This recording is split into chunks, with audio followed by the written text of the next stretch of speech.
Hello friends, welcome back to my channel স্বাদ আহ্লাদ। I am Soma. নতুন বন্ধুরা আমার চ্যানেলটি সাবস্ক্রাইব করে নেবেন, পাশে থাকা বেল আইকনটিও বাজিয়ে দেবেন। আনারসের চাটনি দেখানোর জন্য অনেক বন্ধুরাই আমাকে কমেন্ট বক্সে লিখেছেন। আনারসের ভরা মৌসুম চলছে এখন। সাবেকি স্টাইলের রেসিপিটি দেখাবো আজ। বিয়েবাড়ির সর্বশেষ পদ হিসেবে এটি খুবই জনপ্রিয়। ঘরে রান্না করার জন্য সহজ করে দেখাবো। চলুন বন্ধুরা, আজকে রেসিপিটি শুরু করছি। আশা করি ভালো লাগবে।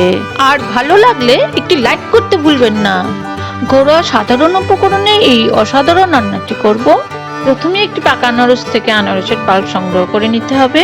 একটি পাকা আনারস নিয়ে খোসা ছাড়িয়ে নিচ্ছি।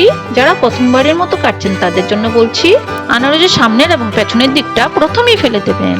তারপর আস্তে আস্তে পাশ থেকে একটু পুরু করে খোসাটা ছাড়িয়ে নেবেন।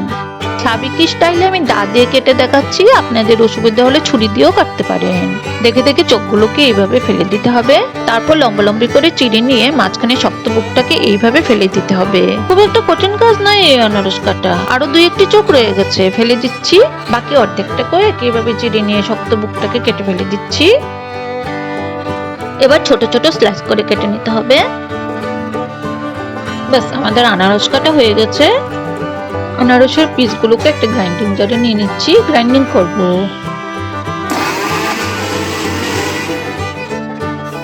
দেখে নিলেন বন্ধুরা, কত সহজেই আনারসের পাল্প নিয়ে নিলাম। চলুন চট করে দেখে নিচ্ছি আনারস চাটনি তৈরি করতে আর কি কি লাগবে। এই হচ্ছে উপকরণ। 1 কাপ আনারসের পাল্প নিলাম। উপকরণের পরিমাণ সহজে বোঝানোর জন্য আমি একই সাইজের কয়েকটি বাটি নিয়েছি। বাটিটির পরিমাপ 60 ml। মোটামুটি ধরতে পারেন 1/4 কাপ, অর্থাৎ একটি কাপের 4 ভাগের 1 ভাগ, মানে 4 বড় চামচ। 1 বাটি নারকেল কোড়া নিয়েছি। পোস্ত নিয়েছি 1 বাটির থেকে একটু কম। নিয়েছি 1 বাটি চিনি। 4টে কাজু আর 5-6টা কিশমিশ নিয়েছি। 2 চামচ সরষের তেল লাগবে, নিলাম। অল্প পুরনো তেঁতুল নিয়েছি। নিয়েছি নুন, স্বাদ মতো ব্যবহার করব।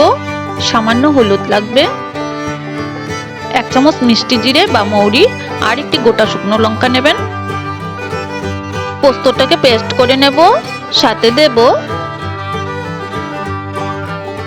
একটু নুন, 2 চামচ জল আর 2টো কাঁচা লঙ্কা। এই ছোট ছোট বিষয়গুলোই কিন্তু চাটনির স্বাদকে উত্তম করে তুলবে। গ্রাইন্ডিং জারে সবকিছু নিয়ে নিলাম। এখন ভালো করে পেস্ট করে নিচ্ছি।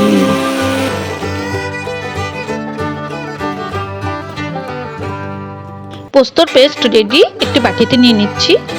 বাড়িতে শিলনোড়া থাকলে আপনারা বেটেও নিতে পারেন, তবে এভাবে গ্রাইন্ডিং করে নিলেও চলবে।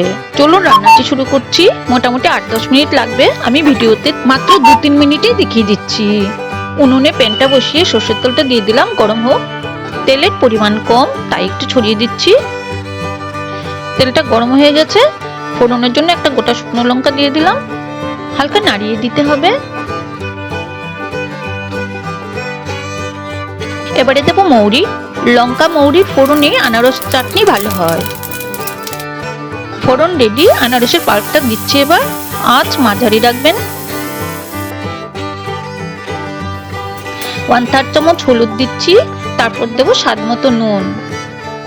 খেয়াল রাখতে হবে পোস্ত বাটাতেও কিন্তু নুন রয়েছে। 1/3 চামচ নুন দিয়ে দিলাম। হালকা নাড়িয়ে দেবো এবার। বন্ধুরা, ছোটবেলায় বিয়ে বাড়িতে আনারসের চাটনি খাওয়ার কথা মনে আছে তো? আর মনে আছে তো মায়ের কথা? মা যখন চাটনি বানাতেন কেমন খুশি হতেন। শুনতে চান? তাহলে রান্না করতে করতে আমার গল্পটা বলছি, শুনুন। বিয়ে বাড়িতে শেষ পাতে আনারসের চাটনির নামটা শুনলে আমার জলের গ্লাসটা তাড়াতাড়ি খালি করে নিতাম। কাকুরাও বুঝতে পারতেন। আনারসের চাটনিতে ভর্তি করে দিতেন গ্লাস। খুব খুশি হতাম। গল্প করতে করতে রান্নাটি করছি।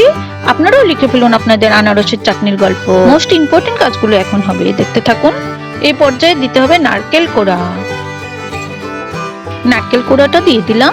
দেখুন কি সুন্দর আস্তে আস্তে আনারসের চাটনির আসল রংটা চলে আসছে। তেঁতুলটাকে একটু জল দিয়ে গুলে নিচ্ছি। চাটনিতে এবার একটু তেঁতুল পাল্প দেব। এটা অনেকেই দেন না, আমার মা কিন্তু দিতেন। আমার মায়ের হাতের আনারসের চাটনির তুলনা নেই, তাই আমিও দিলাম। চিনিটা এখন দিয়ে দিচ্ছি। পরিমাণটা শুরুতেই দেখিয়েছি, আপনারা আপনাদের স্বাদ মতো দেবেন। পোস্ত বাটাটাও দিয়ে দিলাম। বাটিটাকে ধুয়েও দিয়ে দিচ্ছি। নাড়িয়ে ভালো করে মিশিয়ে দেবেন। আনারসের সুগন্ধ, টক, মিষ্টি, হালকা ঝাল সব মিলিয়ে দারুণ সুস্বাদু হচ্ছে আজকে রান্না। কি বন্ধুরা, জিভে জল আসছে তো? আমি তো সামলাতেই পারছি না। কিশমিশ, কাজু বাদাম গুলো এখন দিতে হবে, দিয়ে দিচ্ছি। বন্ধুরা, আশা করি নিশ্চয়ই ভালো লাগছে আজকের রেসিপি। একটি লাইক দিয়েছেন আশা করি, আর ভুলে গিয়ে থাকলে এক্ষুনি দিয়ে দিন। আপনার একটি লাইক আমাকে 1000 গুণ উৎসাহ দেয়। নতুন বন্ধুরা বাংলার হারিয়ে যাওয়া সাবেকি রান্নাগুলো আরো দেখার জন্য আমার চ্যানেলটি সাবস্ক্রাইব করে নেবেন, আর পাশে থাকা বেল আইকনটিরও অল অপশনটিতে ক্লিক করে দেবেন।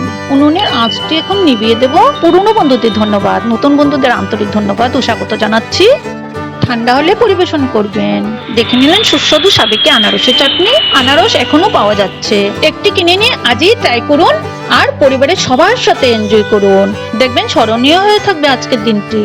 বন্ধুরা, নিচে কমেন্ট বক্সে আপনাদের মূল্যবান মতামত চাই। এরকম আর কি কি রেসিপি দেখতে চান আপনারা জানাবেন। ভিডিওটি ভালো লেগে থাকলে বন্ধুদের সাথে বেশি বেশি শেয়ার করবেন।